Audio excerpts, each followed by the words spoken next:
नमस्कार. Cook with Sonali मराठीजमध्ये तुम्हा सर्वांचे खूप खूप मनापासून स्वागत.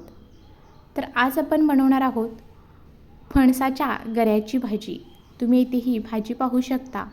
अगदी अप्रतिम लागते आणि जर त्यातल्या त्यात कोवळा फणस जर आपल्याला मिळाला, अजूनच अप्रतिम अशी ही भाजी तयार होते. करायला अगदी साधी सोपी आहे. अशाच छान छान रेसिपी पाहण्यासाठी चॅनलला अजून सबस्क्राईब केलं नसेल तर लगेचच चॅनलला सबस्क्राईब करा, बेल आयकॉनचे बटन दाबा, जेणेकरून अशाच छान छान रेसिपींचे नोटिफिकेशन तुम्हाला मिळत जाईल. त्याचबरोबर चॅनलला हाईप करा. चला तर रेसिपीला सुरुवात करूया. तर इथे मी फणसाचे गरे घेतलेले आहेत.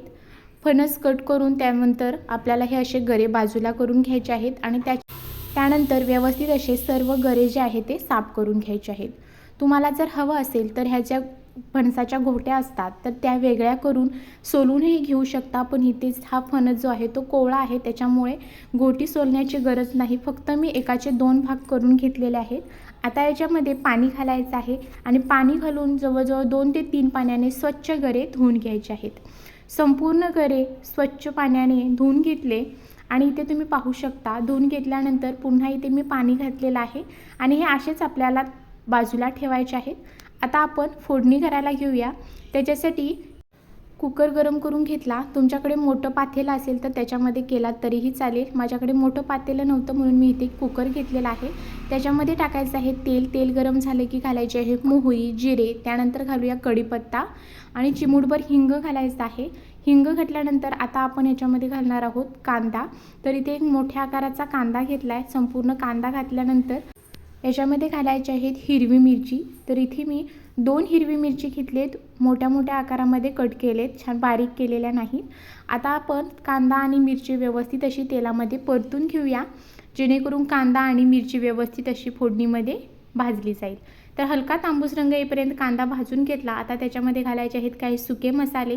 तर इथे मी 1 चमचा बेडगी मिरची पूड घातली, त्यानंतर पाव चमचा हळद, 1 चमचा घरगुती लाल तिखट.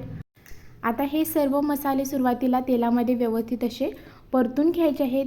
15 ते 20 सेकंदासाठी व्यवस्थित असे मसाले तेलामध्ये परतून घेऊया आणि परतून घेतल्यानंतर आता याच्यामध्ये फणसाचे गरे घालून घेऊया.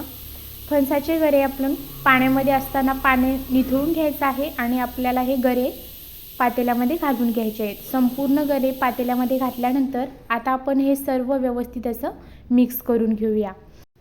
आपण जे फोडणीमध्ये मसाले घातले ते सर्व गऱ्याला व्यवस्थित असे लागेपर्यंत गरे व्यवस्थित असे मिक्स करून घ्यायचे आहेत. इथे तुम्ही पाहू शकता सर्व गरे व्यवस्थित असे फोडणीमध्ये मिक्स करून घेतले. इथे तुम्ही पाहू शकता आत्ताच किती ह्या गऱ्यांना सुरेख असा रंग आलेला आहे. आता याच्यामध्ये घालायचं आहे चवीनुसार मीठ. मीठ घालून पुन्हा एकदा सर्व गरे व्यवस्थित असे मिक्स करून घेऊया.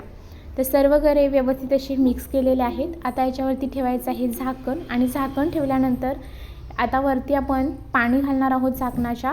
तर इथे मी 1 ग्लासभर पाणी घातलेलं आहे. आता आपण छान असे 2 ते 3 मिनटं सुरुवातीला हे गरे जे आहेत ते वाफवून घेणार आहोत.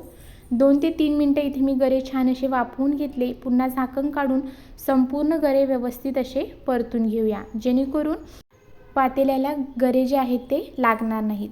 पुन्हा एकदा सर्व व्यवस्थित मिक्स केल्यानंतर आता आपण याच्यामध्ये थोडंसं पाणी घालणार आहोत. जे आपण ताटावरतीच घातलं होतं तेच घालायचं आहे, जेणेकरून गरम पाणी घातल्यामुळे पदार्थाची चव जी आहे ती आहे तशीच राहते. त्याच्यामुळे गरम पाण्याचाच वापर नेहमी करावा. तर आता संपूर्ण गरे पुन्हा एकदा व्यवस्थित असे मिक्स करून घेतले. पुन्हा आपण याच्यावरती झाकण ठेवणार आहोत आणि पुन्हा आपण इथे गरे हे शिजवून घेणार आहोत. आता गरे 2 प्रकारचे असतात, एक कापा फणस आणि दुसरा जो असतो तो रसाळा फणस म्हणतात.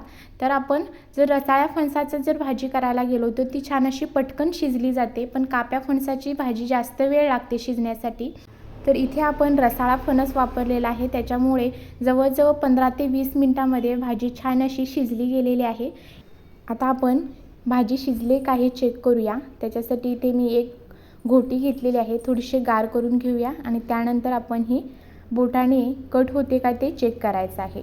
इथे तुम्ही पाहू शकता अगदी सहज ही जी घोटी आहे ती कट झालेली आहे हाताने.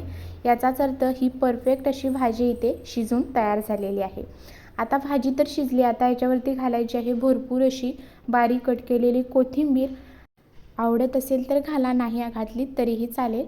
आता पुन्हा एकदा सर्व भाजी व्यवस्थित अशी मिक्स करूया आणि इथं आपली छान अशी कोवळ्या फणसाची गऱ्यांची भाजी इथं तयार झालेली आहे. रेसिपी आवडली असेल तर चॅनलला सबस्क्राईब करा, बेल आयकॉनचे बटन दाबा, जेणेकरून अशाच छान छान रेसिपींचे नोटिफिकेशन तुम्हाला मिळत जाईल आणि तुम्हालाही छान छान रेसिपी पाहता येतील. व्हिडिओ जास्तीत जास्त लोकांपर्यंत शेअर करा आणि त्याचबरोबर चॅनलला हाईप करा. आणि तुम्हीही सीझन आहे तोपर्यंत अशी फणसाच्या गऱ्याची भाजी नक्की करून खा. अगदी 100% खात्री आहे तुम्हाला ही भाजी नक्की आवडेल. धन्यवाद. भेटूया अशाच व्हिडिओसोबत. Bye bye.